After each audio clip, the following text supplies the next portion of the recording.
Hello, everyone. I'm Mark Schneider, and I want to welcome you to today's episode 177 of Say What, where we talk about the threats to our children in the public school system, including the increasing intoleration for professionals in the system that refuse to go along with the woke worldview. And to discuss this and more, I'm privileged to have as my guest today someone who has a lot of personal experience with this matter. Before the circumstances that turned her life upside down, my guest, Jessica Tapia, taught physical education at Jurupa High School until she was terminated essentially for her religious convictions. This happened in January of 2023, which brought, along with national media attention, some necessary lawsuits that we're going to talk about today. But before we get into that, let me officially welcome my guest, Jessica Tapia, to our program. Thank you so much for having me. It's great to have you on the program, Jessica. And before we get started, maybe it's always best to begin at the beginning. What compelled you to become a school teacher? Is this something that you always wanted at the beginning of your life, or did it become later? Maybe you can talk about that a little bit. Yeah, I love that. So I did not have it in the plans initially as I was, at the end of my high school time, considering where to go to college, what I wanted to do. I was really geared all throughout my college time toward becoming an occupational therapist. I got accepted to a phenomenal school after graduating with my bachelor's called Loma Linda University to begin my doctorate program in OT. That's my wife's alma mater. What was that? That is my wife's alma mater as well. Oh, amazing. So, it was really an honor to be accepted there, but things kind of came to a halt when I realized that my program was going to start right when I was going to get married and, have a honeymoon and all that. And Loma Linda literally told me, we don't really advise both of those things happening at once. Your program's going to be intense, like a full-time, job. Enjoy getting married, enjoy your honeymoon. We'll hold your acceptance for a year. And I was like, wow, that's really cool that they would do that. But at the same time, I've always been like, go, get it, go get it right now. We don't need to wait, not a lot of patience. Once I feel like I know what I want to do, I want to go do it right away. But obviously I wanted to enjoy that special time in my life too. So I did go ahead and accept the hold on my acceptance and got married. And then after that, I was like, well, what do I do until the program starts in a year? And someone said, you can substitute teach with the bachelor's. So I started doing that. And it was like pretty immediately, I felt like the Lord was telling me that I was meant to become a teacher. Also really looked at the fact that it is a good job for moms, right? I knew I wanted to become a mom here soon. So, with the summers off and the holidays, and it all just seemed to make sense. I've done a lot of teaching in my life. As a teenager, I was teaching swim lessons, teaching horseback riding, tutoring. So it was definitely clearly a gift the Lord gave me. And so I kind of rerouted and went back to California Baptist University to get my teaching credential, master's in education, and went into teaching. I love that. And have you always been athletic? I mean, you taught physical ed, right, in your high school experience. Yeah. So did you grow up doing athletics?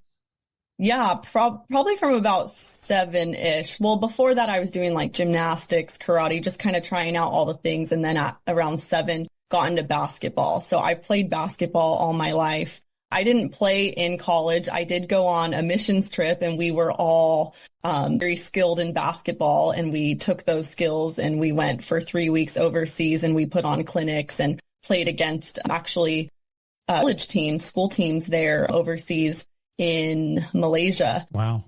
So basketball is always in my sport. I did try out swimming for the last 2 years of high school, which is actually where I met my husband on the swim team. He was a fish. He played water polo and swim, and his mom was actually the swim coach. She invited me to her Bible study, and that's actually really how things kicked off with me and my husband. And that was at the high school that I was fired from as well. So super interesting.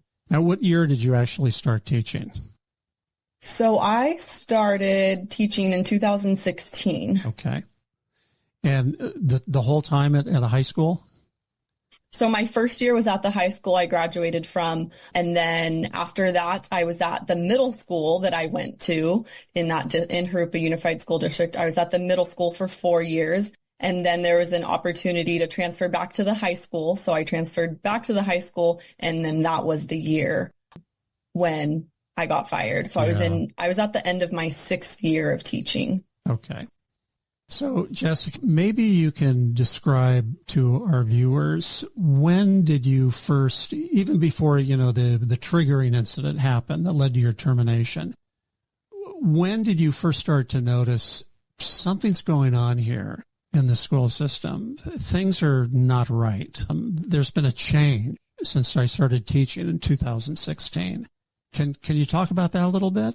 Yeah. I mean, I feel like there were minor issues at the middle school that I was at, but I mean, there was still discipline in place. So I wasn't really feeling strongly too much. You were seeing the shift in the culture, but it hadn't become just a really big issue when I was at the middle school. Really, it was when I made that transfer in that year that I was fired to the high school. It was just like, whoa. And especially because I attended that high school. So it's almost like I go back to when I was a student there. And then now I'm seeing the current students there. And I mean, for starters, just when I think of the culture today in the schools, especially the high schools, kids are living in their cell phones. So that's really hard. That's a huge barrier for teachers who are trying to teach these students when they are living in a whole other world. And it's like, they're just there. They're just there and you can't get through to them and they don't have the attention span to listen to you. They don't care to. There's more interesting things on their phone.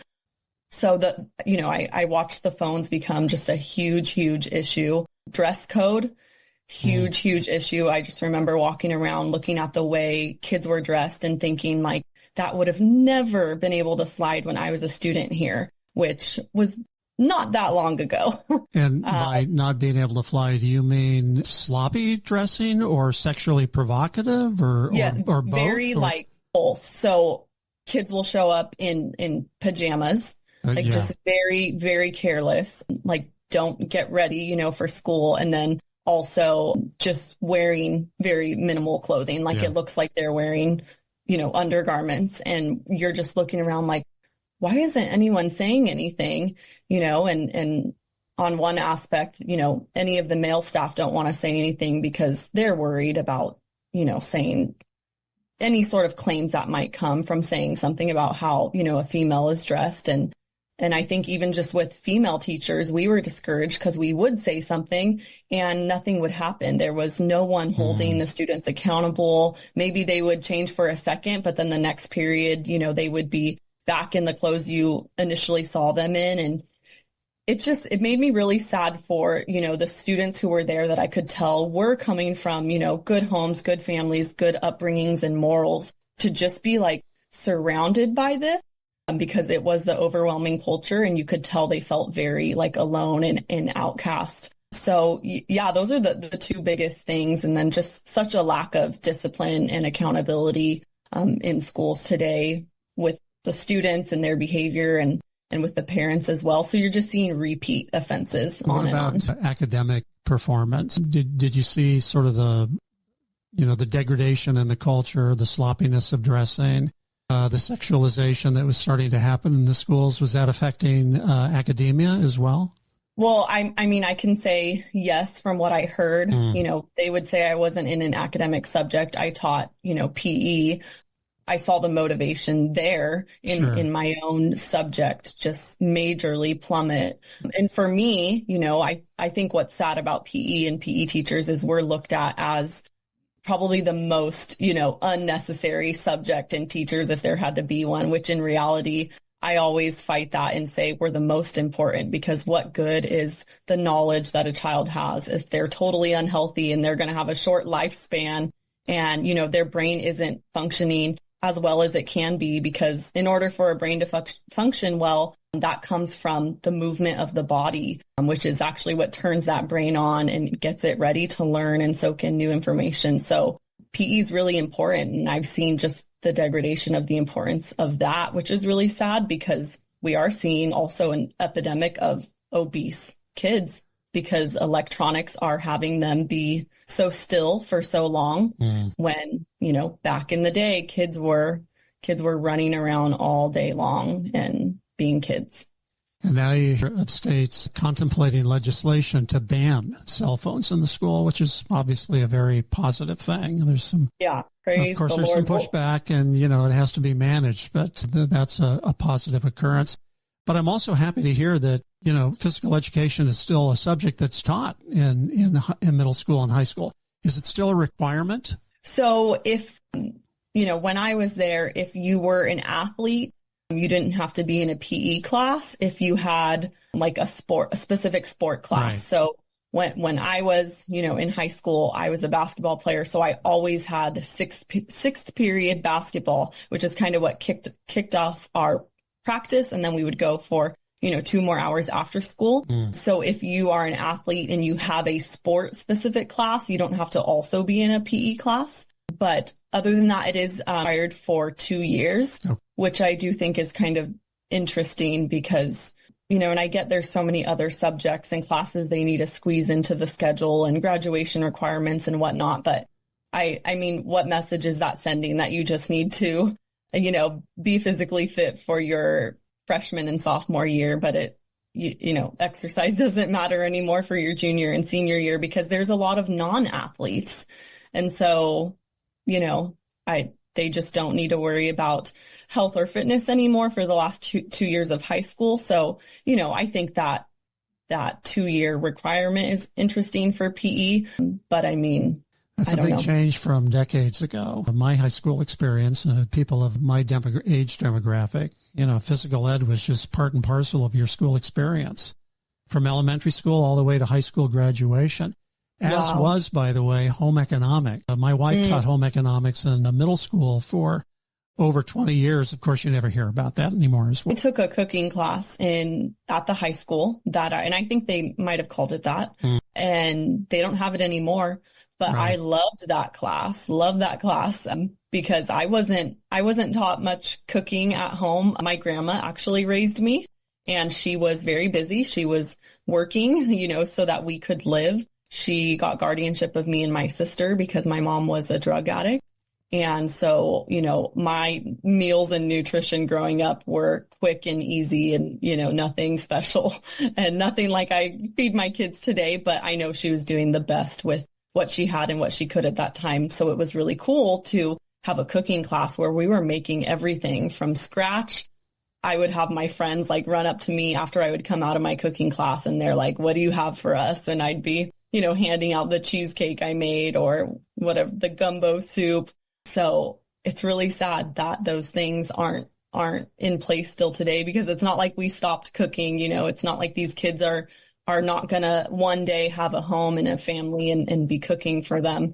We've just changed priorities, I guess. And of course, the counter argument is, well, we don't have time for these classes because there's so many other things that kids need to learn, including computer science and things like this. But at the same time, the National Education Report Card and the literacy rates are going down year after year. So whatever they're doing, it's not working.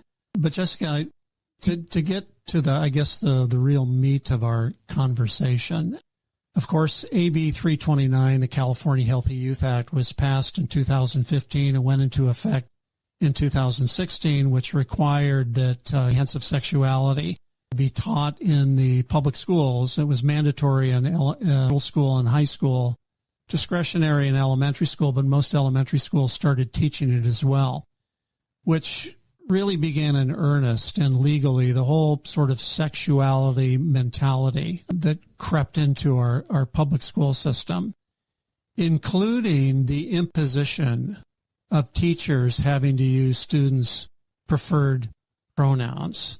So kids who are identifying with a gender that is not their biology, and they decide to take on this identity, now all of a sudden they're telling their staff members, you've got to go along with this program. The schools might even have what they call gender support plans that require a whole program be put into place to encourage and help this child in the transitioning process toward this gender. And this became very much a reality for you in particular. Can you talk about what led up to the incident? What happened? What was your experience there? Yeah, I had no idea. You've informed me, when this stuff really took place, because I think they slip these things in when it's not like a hot topic or a trending thing at the moment, right? Back in 2015, like we weren't seeing what we're seeing today with the number of kids who are wanting to transition genders, which is not even possible at the chromosomal level if you want to get into that. But so for me, it was wild to all of a sudden have these directives put on me where I'm being told, in order to keep your job now, you need to call students by their preferred pronouns, withhold that information from their parents, and let transgender students in your girls' locker room. And I'm just thinking initially, where did these come from? And what year did this happen? And so I was presented with these directives in 2022. Okay. And they caused me to actually go on stress leave for several months because I didn't know how to move forward, because my job was on the line, but at the same time, like, so were my faith and convictions. So yeah, for me initially, I'm thinking, where did these come from? Like, if they're putting these directives on me, they must have been in place for all this time and I didn't know it. And I'm just now being informed of it because, students found me on social media and found clearly that I'm not for the transitioning of children. I'm not for the LGBTQ agenda. I'm very outspoken with my Christian conservative beliefs, and students took issue to that, reported me. And that's when my school district felt the need to put this ultimatum on me of, you need to promise us you're going to follow these, transgender directives and guidelines we're giving you, or you're a liability. We can't have you as a teacher anymore. Now, for our viewers' benefit, where is the Jurupa Unified School District? Yeah, so Southern California. Okay. It's specifically like nestled in between Ontario and Eastvale, Norco. Miraloma is another name for Jurupa Valley area. It's where I grew up. When my grandma started raising me at 7, I became part of the Jurupa Unified School District. So I, was a student there. I went back and I coached, I lifeguarded, I substitute taught, did my student teaching, and then, was hired without question because I just had such a great rapport and reputation with the school district until 2022, when students took issue to the beliefs of mine that they decided to hunt down on my social media. So Jurupa, this is in what they call the Inland Empire. It's a suburban area, but it's quite dense. I mean, there's just millions and millions of people living there. Mm-hmm. So did you have any personal encounters with students themselves before the administration sort of put down the hammer and said, you've got to follow these rules? Had you had any personal encounters with students who were, they'd already come out, their peers were calling them by their preferred pronouns, and now you were in a position where you had to sort of start using those tags as well? That's probably the craziest part of my story is no. I had no transgender students that I was aware of. So at this point, it was all theoretical. Exactly. Yeah. So that's something we commonly said through my lawsuit is, this school district fired Jessica. My lawyers used to say, they fired Jessica based on hypothetical situations, how she would hypothetically handle a situation with a transgender student. Yeah. But yeah, at that time, I didn't have any that I knew of. If I did have any, they had never come to me saying, hey, I know it says male on the roster. Could you please scratch that and put female now and change, Johnny to Jane? Or I never had anything like that. I never had a boy who was transitioning try to come through the front door of my girls' locker room. Again, this was all hypotheticals that I was now, under and under fire for how I would respond to if and when they were to ever come up.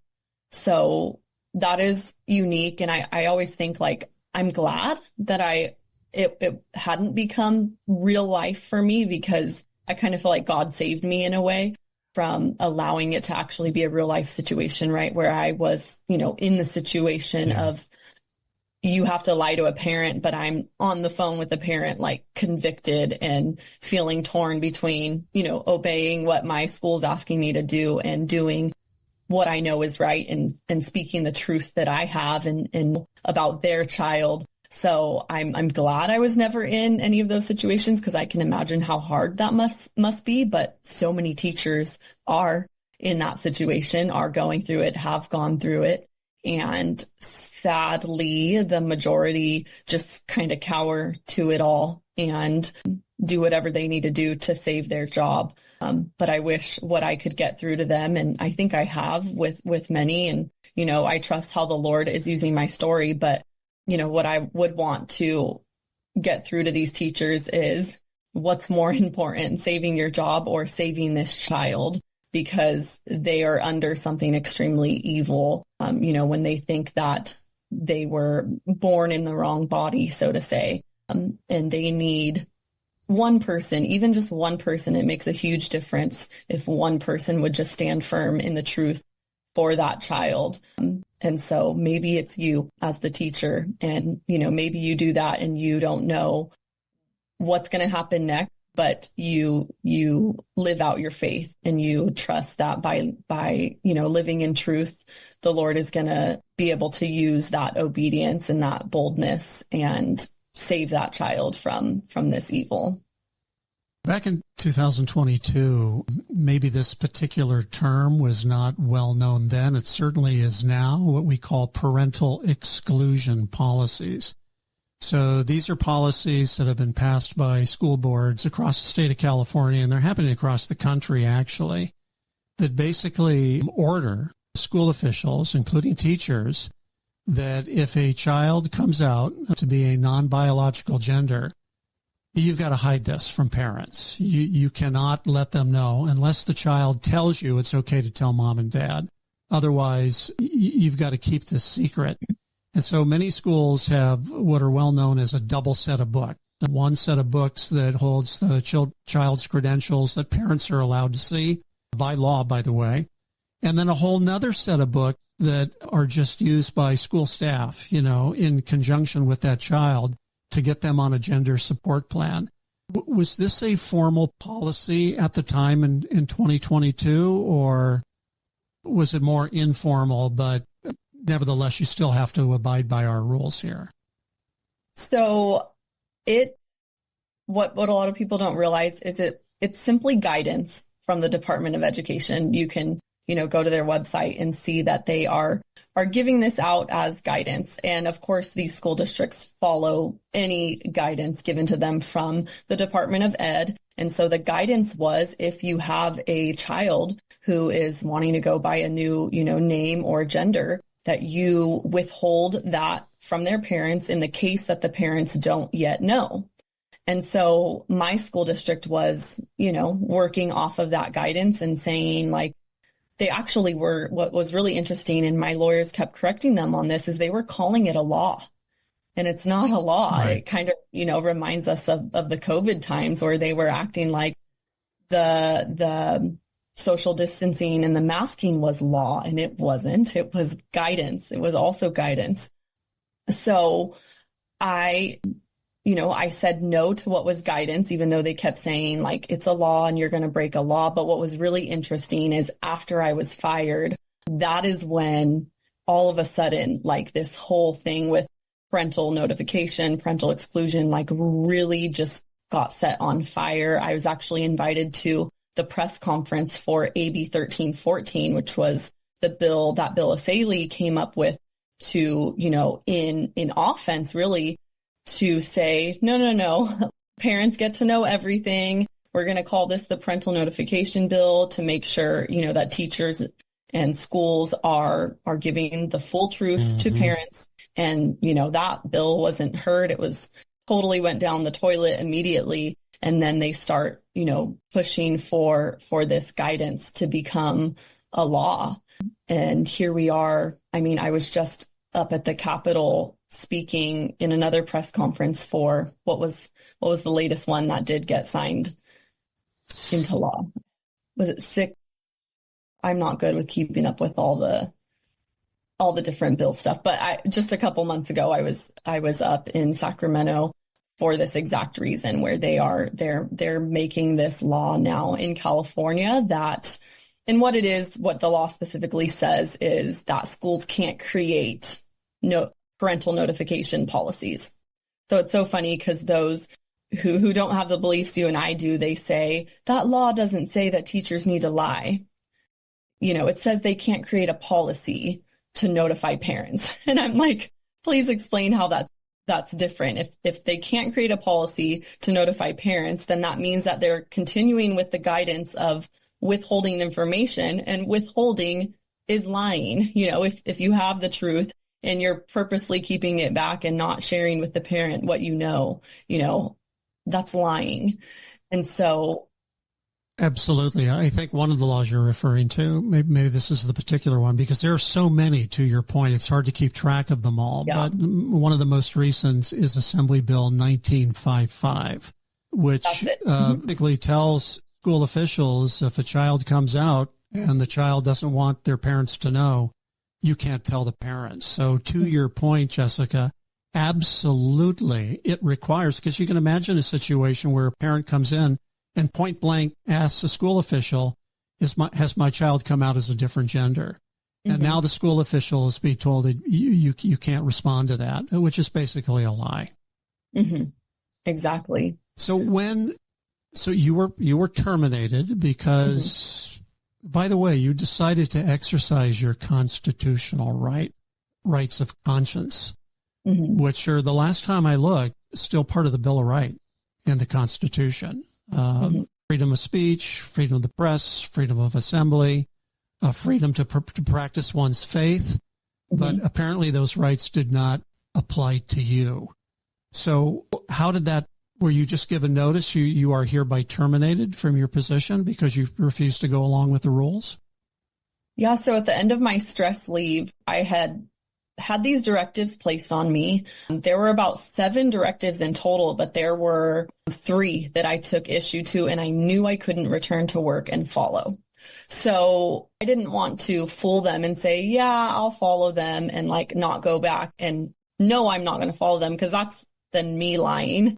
I also didn't want to follow them, period, just to save my job, because then I'm putting my faith and my God on the back burner and putting money and fear of man above it all. And so I really went through this refining time during my stress leave, trying to figure out what God was calling me to do. And at the end of it, it was made ever so clear that I was just to speak up and stand up. And so that's what I did. I simply sent an email to my school district and I said, I'm ready to come back to work off my stress leave, but I just need you to know that there's a few directives you've given me that I won't be able to comply with. And I listed each of them out, and I said why I couldn't comply, and I spoke from my faith when I did that, and I even included scripture. And their response was, it sounds like you're requesting a religious accommodation meeting. Come on in. We'll see if and how we can accommodate your religious beliefs. So I was like, okay, feeling a little hopeful, because I know it's their duty to do that.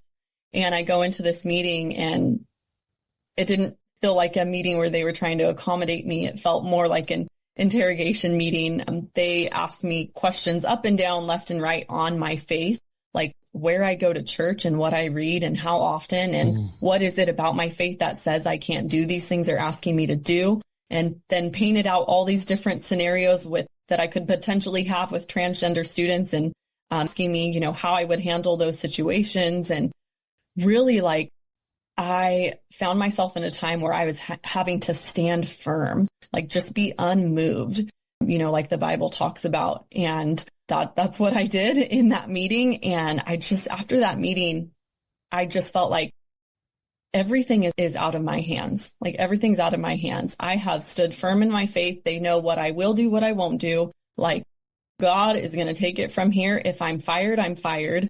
If they accommodate me, great. They're supposed to, but at the same time, how would they? Because would I be the only teacher walking around campus who's not playing these games? Yeah. So that meeting ends. Actually, at the end of it, they say, is there anything else that we need to know about that you can't do in your position because of your faith? And I said, well, I'm in a unique position. I'm a PE teacher, so I'll just let you know now I won't be allowing boys in my girls' locker room. And, I didn't use the word transgender. So they kind of like sat back and they're like, well, if a student is identifying as a female, you would have to let them in. And I'm like, well, if it's a boy, I won't be doing that. And they said, we have a whole other issue then. Okay. Wow. So that meeting ends, and a few days later, I basically get an email with my termination letter. And that is when, I read something so shocking, knew immediately I had grounds for a lawsuit. I already knew really beforehand that if I was fired, I was going to have grounds for a lawsuit. But the way they wrote my termination letter even more so helped them. So they literally put in writing, we cannot accommodate your religious beliefs. Therefore, we're releasing you from employment, official January 31st, 2023. So we're in such an interesting time where it's like, that is the duty of an employer to accommodate their employees' religious beliefs. But now we're just seeing these like transgender rights come so head to head with, and I'm sure other religions too, but really especially with Christians who are wanting to live out their faith and really be true to their faith, not just have it be something they keep inside, but really live it out. We're seeing those things really collide and come head to head. And in my situation, the transgender directives won out. My religious beliefs were the least of the in that case, but then I had a case, and in my case, we kept saying repeatedly, a teacher's religious beliefs, they're not second class to the transgender rights, the transgender directives, whatever it may be. They're not second class. We've got to figure out how to make both work somehow. And I think we're at the point where no one knows how to make both work. And so we're seeing Christian teachers get fired, and we're seeing, the transgender directives, and I call them special rights, just continue to win out. But ultimately they didn't. Ultimately the victory truly was mine with what the Lord did afterwards, with my story and with my stand and with my lawsuit. Yeah, just for our viewers, Jessica was able to prevail in her lawsuit. The school district decided to settle the case. I think they knew that they would probably lose on constitutional grounds of an appellate action. So, Jessica, I know in the essence of time, you've got a hard stop coming up here, but you're using your time very valuably now, right? This has become a mission for you to help other teachers who may be in your situation, to make parents aware of what's happening in the school system. Maybe you can tell us a little bit about what you're doing in that regard. Yeah. So with the announcement of the settlement victory, which was really truly a victory, I had only been fired for a year. My salary was about to hit $90,000, and my settlement was $360,000. So 3 times that of which they owed me. But more so than anything, something else that shifted in my time of teaching as I started to have my own family was, I was seeing the education systems and seeing that I don't want my kids in this, right? But what do I do? Because I'm a teacher, I'm in it. How do I protect them from it? And so I felt my desires really start to shift. And this is something I couldn't talk about in my lawsuit. Now I can. But I was really wanting to be home with my babies. My oldest was going to start kindergarten, and I was like, how am I going to educate her safely, and properly, and really, again, desiring to be the one to get to do that, but praying, God, how is that going to happen? So just really, really crazy in how, he allowed me to be fired, knowing it was going to bring me back home, and to be my children's teachers and protector. And anyways, but from the launch of the settlement news, we also launched Teachers Don't Lie, just a campaign. We knew, a lot of teachers' eyes has been on my story and was going to be on the victory. And really, ultimately, my prayer was, Lord, send a message to the nation, to the rest of the teachers across the nation, that they can take a bold, firm stance in truth too, and you will honor that. And so that's exactly what we've been doing through Teachers Don't Lie, is making sure teachers know their rights, making sure they know there's support for them. And yeah, it's been just a blessing to see the Lord continue to use it in so many different ways. And I'm actually now writing a book. That's something that he put on my heart about a year ago, but I was kind of waiting for it all to play out. And now I'm, kind of really looking back in retrospect and just seeing what came from that decision I made and what it did to me and to my life. And really, ultimately, the greatest reward was how it grew my faith. And that's the main message I want to get across to people is, I think a lot of believers, we want our faith to grow, but we're not taking the necessary steps to grow our faith because they're scary and they feel like a gamble sometimes. But that's exactly what's going to grow your faith is taking those courageous steps and not cowering when it's tempting to. So excited to finish up my book, hopefully by the end of this year, and just continue to see what the Lord wants to do. But I'm so blessed to be home with my kids and just get to share this testimony that ultimately points to Him and glorifies Him and His truth. So. Well, your story continues to unfold in very truly remarkable ways. There's so many more questions I have for you. I didn't know you were writing a book. I'm delighted to hear that you are. So I'm hoping that you will commit to coming on the program again once your book is published, and we can talk more about that and other things as well. In the meantime, Jessica, how can people find out more about Teachers Don't Lie? Yes, they can go to literally www.teachersdon'tlie.com. Or another option is just so that page is within my law firm's page. So faith-freedom.com will also take you. And there they can learn all about Teachers Don't Lie. They can watch the video that we created and read all the resources we've been also creating. But there will be an inquiry tab at the bottom. And that's what I've been sending to a lot of teachers as they message me. And not just teachers, nurses, firefighters. It's pretty crazy, like the messages I get. This is not something that's just happening in education. People are asking to forego their beliefs across all careers, and they're going, what do I really have to do that? So there's an inquiry form there or a tab there, and you can always just inquire with Advocates for Faith and Freedom. And they're just such great, godly people who want to fight for religious liberty.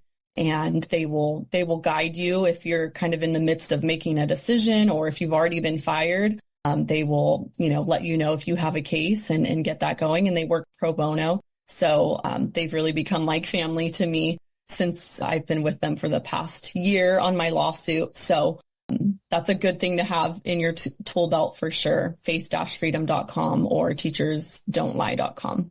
And we will put links to both those sites on our website. Here at Protect Our Kids, we're good friends with Advocates for Faith and Freedom.